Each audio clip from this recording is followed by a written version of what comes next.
Hi hello friends అందరికీ నమస్కారం. ఈరోజు ఈ వీడియోలో తల్లికి వందనం పథకానికి సంబంధించి 15,000 రూపాయలు విడతల వారీగా విడుదల చేసే ఆలోచనలో ప్రభుత్వం ఉన్నట్టుగా ఒక నోటిఫికేషన్ రావడం జరిగింది. సో మరి తల్లికి వందనం పథకానికి సంబంధించిన 15,000 రూపాయలు ఒకేసారి విడుదల చేస్తారా, విడతల వారీగా విడుదల చేస్తారా, ఈ పథకానికి సంబంధించిన డబ్బులు ఎప్పుడు విడుదల చేస్తారు, దానికి సంబంధించిన పూర్తి ఇన్ఫర్మేషన్ ఈ వీడియోలో తెలుసుకుందాం. వీడియోని ఎక్కడ కూడా స్కిప్ చేయకండి ఫ్రెండ్స్, అండ్ కూడా చూడండి. వీడియో స్టార్ట్ చేసే ముందు మీకు ఒక small request friends. AP government నుంచి తల్లికి వందనం పథకానికి సంబంధించి మరియు ఇతర పథకాలకు సంబంధించి ఏ చిన్న అప్డేట్ వచ్చినా మీరు మిస్ కాకుండా ఉండాలంటే వెంటనే మన ఛానల్ని సబ్స్క్రైబ్ చేసుకోండి. అండ్ సబ్స్క్రైబ్ చేసుకున్న వాళ్ళందరూ కూడా సబ్స్క్రైబ్ బటన్ పక్కనున్న గంట సింబల్లో ఆల్ అని పెట్టుకోవడం మర్చిపోకండి ఫ్రెండ్స్. ఇలా పెట్టుకోవడం వల్ల నేను పెట్టే ప్రతి ఒక్క వీడియో మీరు నోటిఫికేషన్ రూపంలో పొందగలరు. అండ్ వీడియో మీద నచ్చితే లైక్ చేయండి ఫ్రెండ్స్. సో ఏమాత్రం లేట్ చేయకుండా వీడియోలోకి వెళ్ళిపోద్దాం. సో ఆంధ్రప్రదేశ్ ప్రభుత్వం ప్రజలకు ఇచ్చిన హామీలను అమలు చేసే దిశగా వేగంగా అడుగులు వేస్తుంది.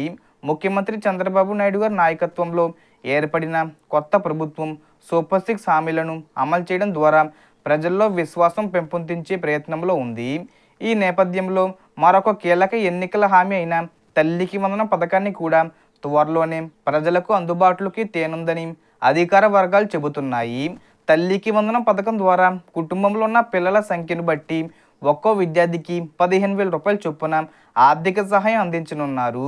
కుటుంబంలో 2 పిల్లలుంటే 30,000 రూపాయలు, ముగ్గురుంటే 45,000 రూపాయల వరకు నేరుగా తల్లుల ఖాతాల్లో జమ చేయనున్నారు. ఇది పిల్లల విద్య ఖర్చులకు తోడ్పడే విధంగా తల్లుల ఆర్థిక భారం తగ్గించడానికి ఉపయోగపడనుంది. ప్రత్యేకత ఏమిటంటే ఈ పథకం ద్వారా నిధులు నేరుగా తల్లుల బ్యాంక్ ఖాతాల్లోకి పంపించనున్నారు. ఎలాంటి మధ్యవర్తి లేకుండా నేరుగా లబ్ధిదారులకు నిధులు చేరేలా ప్రభుత్వం ఏర్పాటు చేస్తుంది. తల్లికి వందనం పథకాన్ని విజయవంతంగా అమలు చేయడానికి ఏపీ ప్రభుత్వం 2025-26 ఆర్థిక సంవత్సరం బడ్జెట్లో 9,407 కోట్లు కేటాయించింది. ఈ మేరకు సంబంధిత శాఖలకు సవివరమైన మార్గదర్శకాలు ఇవ్వడం కూడా జరుగుతుంది. ప్రస్తుతం రాష్ట్రంలో సుమారు 81 లక్షల మంది విద్యార్థులు చదువుకుంటున్నారు. వీరిలో 69.16 లక్షల మంది విద్యార్థులు మాత్రమే తల్లికి వందనం పథకానికి సంబంధించి అర్హులని ప్రభుత్వం లెక్క వేసింది. మిగిలిన విద్యార్థులు హాజరు లేదా ఇతర నిబంధనల కారణంగా అర్హత కోల్పోయే అవకాశం ఉంది. ఈ పథకం కేవలం స్కూలు హాజరు మరియు విద్యపై నిబద్ధత ఉన్న విద్యార్థులకే వర్తించనుంది. ప్రభుత్వ నిబంధనల ప్రకారం విద్యార్థులు కనీసం 75% హాజరు కలిగి ఉండాలి. ఇది స్కూల్ రెగ్యులర్ హాజరు నమోదు ఆధారంగా చెక్ చేయనున్నారు. 75% హాజరు నిబంధనలను పాటించని విద్యార్థులు అయితే ఈ పథకం లబ్ధిని పొందలేరు. ఇది విద్యార్థులు తల్లిదండ్రుల్లో హాజరు పట్ల గణనీయమైన అవగాహన పెంచేలా చర్యలు తీసుకోవడం లక్ష్యంగా ఉంది. తాజాగా శ్రీకాకుళం జిల్లా మత్స్యకార భరోసా కార్యక్రమంలో పాల్గొన్న సీఎం చంద్రబాబు మాట్లాడుతూ తల్లికి వందనం పథకం అమలుపై కీలక వ్యాఖ్యలు చేశారు. మొత్తం 15,000 రూపాయలను ఒకేసారి ఇవ్వాలా లేక 2 విడతలుగా 7,500 రూపాయల చొప్పున ఇవ్వాలా అనే అంశంపై ప్రస్తుతం చర్చలు జరుగుతున్నాయని వెల్లడించారు. అంతేకాదు ఒకే విడతగా మొత్తం చెల్లిస్తే తల్లులకు నేరుగా పెద్ద ఆర్థిక ఉపశమనం లభిస్తుందని భావిస్తున్నారు.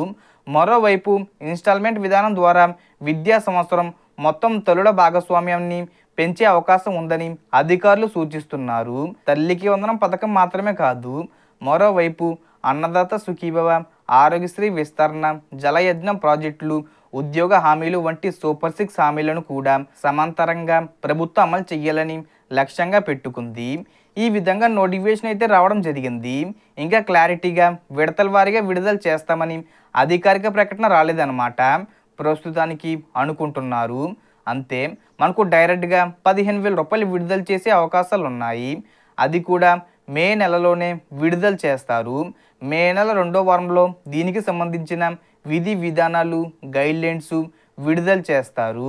So total information friends. మీకు ఈ వీడియో నచ్చితే లైక్ చేయండి, షేర్ చేయండి అండ్ సబ్స్క్రైబ్ చేసుకోండి.